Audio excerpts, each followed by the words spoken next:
Hello everyone, అందరూ ఎలా ఉన్నారండి? బాగున్నారా? మేము కూడా చాలా బాగున్నామండి. ఈరోజు నేను మా పాప కలిసి ఐకియాకి వెళ్దామని ప్లాన్ చేసాము. సో పొద్దున్నే బ్రేక్ఫాస్ట్ చేసి బయలుదేరామండి. వెదర్ చూస్తే ఓ పక్క మబ్బుగా ఉంది, ఒక పక్క సన్లైట్ కూడా వస్తుంది.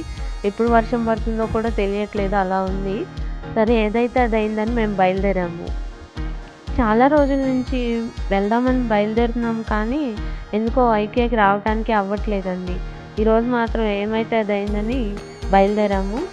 యాక్చువల్లీ నాకు కొంచెం హోమ్ ఆర్గనైజర్స్ కావాలి, వాటి కోసమని ప్రత్యేకంగా బయలుదేరాను. అంతకుముందు వచ్చినప్పుడు నేను చూశాను, కానీ అప్పుడు తీసుకోలేదు. ఈ ఐకియాలో ఏంటంటే అన్నీ మనం ఎగ్జాక్ట్ మెజర్మెంట్స్తో రావాలండి. ఎగ్జాక్ట్ మెజర్మెంట్స్తో వస్తేనే, అంటే ఇక్కడ రిటర్న్ అలాంటివి ఉండవు. సో దట్ మనం మెజర్మెంట్ తీసుకుని వస్తేనే మనకి ఎగ్జాక్ట్ ఐటెం తీసుకుంటానికి వీలవుతుంది.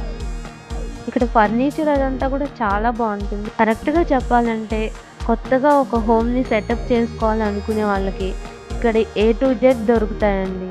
యాక్చువల్లీ ఎలా చేసుకోవాలి అనేది కూడా ఇక్కడికి వచ్చి ప్లాన్ చేసుకోవచ్చు. కలర్ కాంబినేషన్స్ చూసుకోవచ్చు, కర్టెన్స్ అండ్ ఫర్నిచర్, అంటే వెరైటీ ఆఫ్ ఆప్షన్స్ అనేవి చాలా ఎక్కువ ఉంటాయి. యాక్చువల్లీ ఇక్కడ బెడ్షీట్ కవర్స్, సోఫా కవర్స్ చాలా బాగున్నాయి. చాలా డిజైన్స్ కూడా ఉన్నాయి.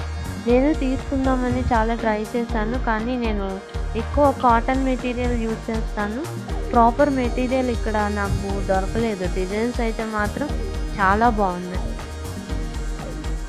ఇక్కడ కిడ్స్ సెక్షన్ కూడా చాలా క్యూట్గా ఉందండి. సాఫ్ట్ టాయ్స్, ఇంకా ప్లేట్స్, స్పూన్స్, బాక్సులు, వాటర్ సిప్పర్స్, అవన్నీ చాలా బాగున్నాయి. చూడటానికి తీసుకోవాలనిపించింది, కానీ మా ఇంట్లో చిన్నపిల్లలు ఎవరు లేరు కదా అని నేను ట్రై చేయలేదు.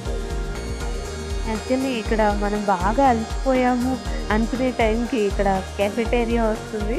ఇక్కడ కాఫీ కూడా చాలా బాగుంది. నేను దాన్ని టేస్ట్ చేశాను. ఇక్కడేవో హ్యాంగింగ్స్ చాలా బాగున్నాయండి, కానీ వీటిని మనం కూడా తయారు చేయొచ్చు అనిపించింది. మన చిన్నప్పుడు వీటిని బుట్టలు అనేవాళ్ళు. ఈ బుట్టల్ని తిరిగేసి ఇందులో ఫ్లవర్ బొకేస్ పెట్టినట్టుగా అనిపించింది, కానీ చూడటానికి చాలా బాగుంది. ఇక్కడ crockery items and kitchen utensils కూడా చాలా బాగున్నాయండి. కాకపోతే మన ఎర్లీ మార్నింగ్ బిజీ షెడ్యూల్లో రఫ్ అండ్ టఫ్గా వాడగలిగేవి అయితే బాగుంటుందేమో అనిపించింది. అందుకని నేను ఎక్కువ తీసుకోలేదు. కొన్ని ఐటమ్స్ తీసుకున్నాను, కానీ ఎక్కువ తీసుకోలేదు. మొత్తానికి నేను నా ఫేవరెట్ సెక్షన్కి వచ్చేసానండి. ఇక్కడ మొక్కలు చాలా హెల్తీగా ఉన్నాయి. కాకపోతే లిటిల్ బిట్ కాస్ట్లీ, కానీ మనం చూస్తే ఉండలేము కదా, 2 మొక్కల్ని తీసుకున్నానండి.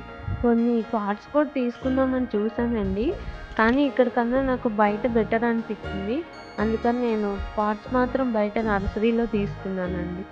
ఇక్కడ న్యాచురల్ ప్లాంట్స్తో పాటు కొన్ని ఆర్టిఫిషియల్ ప్లాంట్స్ కూడా ఉన్నాయండి.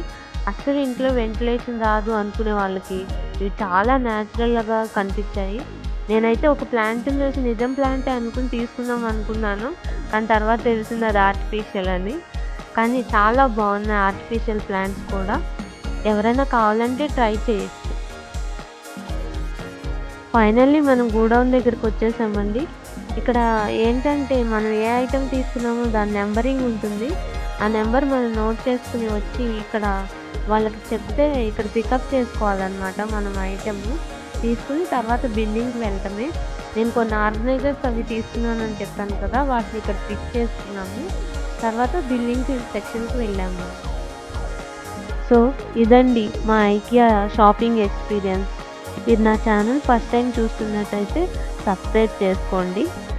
ఐకియాలో బాగా తిరిగి వచ్చాము కదండి, అందుకని ఈవినింగ్ మా ఇంటి దగ్గరలో కొత్తగా పెట్టిన ద్వారకా కేఫ్కి వెళ్ళి టిఫిన్ తినేసి వచ్చాము. నేను కొన్ని ఆర్గనైజర్స్ తీసుకున్నాను కదా, వాటిని అన్బాక్సింగ్ నా నెక్స్ట్ వీడియోలో చూడండి. ఈ వీడియో కనుక మీకు నచ్చితే లైక్ చేయండి, సబ్స్క్రైబ్ చేయండి. అలాగే మీ ఫ్రెండ్స్ అండ్ ఫ్యామిలీ మెంబర్స్కి ఈ వీడియోని షేర్ చేయండి. Thank you.